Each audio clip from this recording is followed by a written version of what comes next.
What exactly is the closed-end private equity fund model that we're disrupting? Just describe that for the one guy out there.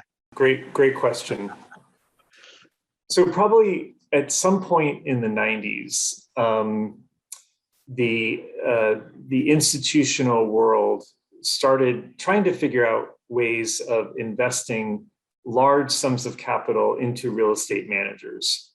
And that's pretty much about the time where this model came out. And the way it works is a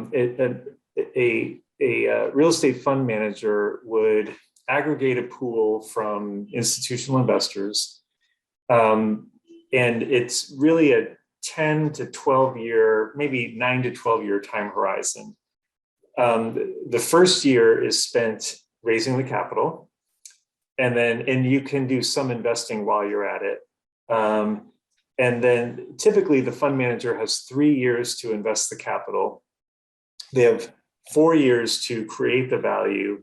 And then, usually about 3 years to liquidate. So when an LP, a limited partner, such as a big state pension fund, they'll say, I'm going to put $50 million in XYZ fund. You have full discretion to invest it how you want. And I expect it back in, 10 years with this return.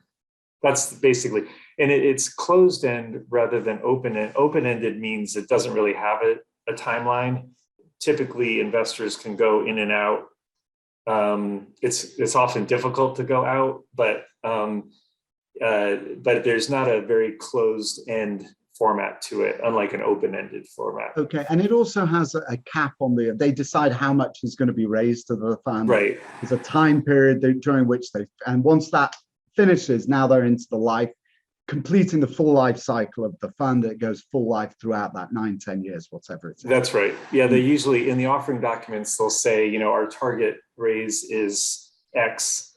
And they can often, if they go beyond that, if they're oversubscribed, you typically have to go back and get permission from the LPs to allow them to do that.